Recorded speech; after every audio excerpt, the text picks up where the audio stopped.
Good afternoon, everybody. Welcome to our learning channel of English grammar. Let's our today's topic are phrases and clause. What is the difference between phrase and clause? First of all मैं आपको ये बता दूं कि दोनों ही sentence के part होते हैं. Sentence the group of words. तो ग्रुप ऑफ वर्ड्स में फ्रेज और क्लाउज दोनों ही आएंगे. It means this is the first similarity that phrase and clause both are a group of words. दोनों ही एक ग्रुप ऑफ वर्ड्स हैं. ठीक है. Next, the very important thing और very important difference between them are that phrase is having no any subject and object. Phrase में कोई भी सब्जेक्ट या ऑब्जेक्ट नहीं होता. Subject, object and verb. ना उसमें कोई सब्जेक्ट होगा, ना ऑब्जेक्ट होगा और ना ही वर्ब का कॉम्बिनेशन होगा. जबकि क्लॉज में क्या आएगा? क्लॉज में सब्जेक्ट और वर्ब का कॉम्बिनेशन रहेगा. क्लियर है ये चीज़? ये सबसे बड़ा डिफरेंस है कि जो फ्रेज होती है उसमें कोई सब्जेक्ट नहीं होता और कोई वर्ब का कॉम्बिनेशन नहीं होता. बट क्लोज में सब्जेक्ट और वर्ब का कॉम्बिनेशन होता है. कॉम्बिनेशन का मीनिंग ये है कि सब्जेक्ट भी होगी और वर्ब भी होगी. ये नहीं है कि अगर एक चीज़ है तो दैट इज़ क्लॉज. अगर दोनों में से एक भी चीज़ मिस है तो वो क्लॉज नहीं माना जाएगा. क्लॉज क्या होता है? जिसमें सब्जेक्ट और वर्ब दोनों चीज़ें हों. और एक सेंटेंस में एक से ज़्यादा क्लॉजेज हो सकते हैं. नेक्स्ट क्या है? जो फ्रेज होती है इसका कोई कंप्लीट सेंस नहीं होता. मतलब ये अपने आप में कोई पूरा मीनिंग नहीं बनाती. ये सेंटेंस का पार्ट तो है but it has no complete sense. इसका कोई कंप्लीट सेंस नहीं है. उसी साइड क्लॉज में क्या है? इसका पूरा कंप्लीट सेंस हो भी सकता है और नहीं भी. Clause have complete sense and not also. As we will talk about the two types of clause that are dependent and independent. Dependent clause वो होता है जिसकी complete sense नहीं होती और independent वो होता है जिसकी complete sense होती है. तो मैंने आपको तीन मेजर सिमिलैरिटीज़ एंड डिफरेंशिएटिव्स बताई हैं दोनों के बीच.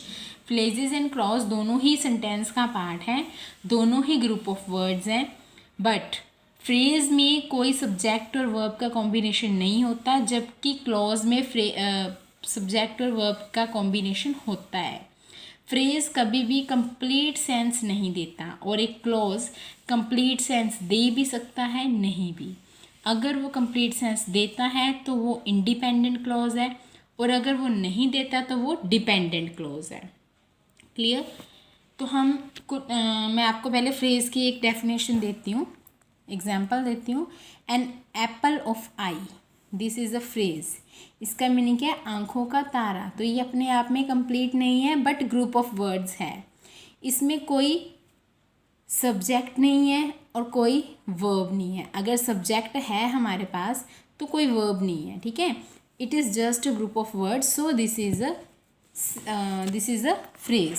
The second example we can say God is one. God एक सब्जेक्ट है बट इसमें कोई वर्ब नहीं है तो ये भी एक फ्रेज है. भगवान एक है, इसका कोई सेंस नहीं है, कोई पूरा कंप्लीट सेंस नहीं बन रहा तो ये भी क्या है? एक फ्रेज है. क्लियर? जिसमें कोई सब्जेक्ट और वर्ब का कॉम्बिनेशन ना हो वो एक फ्रेज होती है. Now let's talk about clause. Clause को हम कुछ एग्जाम्पल्स के थ्रू करेंगे. जैसे वेरी फर्स्ट एग्जाम्पल है, if girls dance they will won. If girls dance, girls क्या है यहाँ पे? गर्ल्स यहाँ पे क्या है? एक सब्जेक्ट है और डांस क्या है? वर्ब है. ठीक है. इसमें सब्जेक्ट भी है और वर्ब भी है. They will won, they subject है, इसमें वर्ब कौन सी है? विल. ठीक है. तो इसमें अब सब्जेक्ट भी है, वर्ब भी है, सब्जेक्ट भी है, वर्ब भी है. इट मीन्स इसमें कितने क्लॉजेज आ गए? 2. बट अगर हम इसको लेते हैं इफ़ गर्ल्स डांस, अगर लड़कियां डांस करती हैं तो ये कंप्लीट सेंस नहीं दे रहा. तो ये कौन सा बन जाएगा? Dependent clause.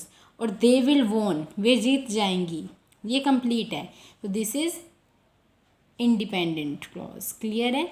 जो कंप्लीट सेंस नहीं दे रहा वो है डिपेंडेंट और जो दे रहा है वो है इंडिपेंडेंट।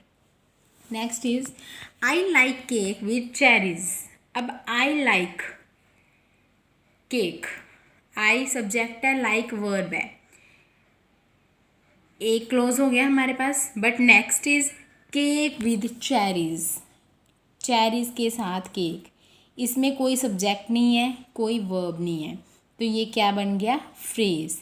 इट मीन्स इसमें एक क्लोज है और एक फ्रेज है। बट ये जो क्लोज है आई लाइक, मैं पसंद करता हूँ, इसकी कोई कंप्लीट सेंस नहीं है, तो ये डिपेंडेंट क्लोज है।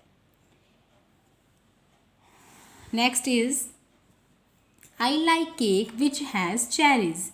आई लाइक केक सब्जेक्ट है, वर्ब है, एक क्लॉज बन गया, मैं पसंद करता हूँ केक को, तो ये हो गया हमारा इंडिपेंडेंट क्लॉज जिसका पूरा मीनिंग है विच हैज़ चेरीज। इसमें क्या है हमारे पास, ना तो हमारे पास वर्ब है ना हमारे पास सब्जेक्ट है, वर्ब है सॉरी, सब्जेक्ट नहीं है, तो ये क्या बन गया, phrase. Next is when I came I saw him and I greeted him. अब इसमें देखो ये थोड़ा सा सेंटेंस को चेंज किया गया है। इसमें अगर हम कोमा से पहले लें तो आई केम सब्जेक्ट और वर्ब, एक clause, I saw subject verb, दो clause, I greeted him third clause subject verb, तीनों में ही सब्जेक्ट और वर्ब का कॉम्बिनेशन है। बट अगर इसमें देखें आई सॉ हिम, मैंने उसे देखा, ये एक कंप्लीट सेंस दे रहा है, दिस इज इंडिपेंडेंट क्लॉज।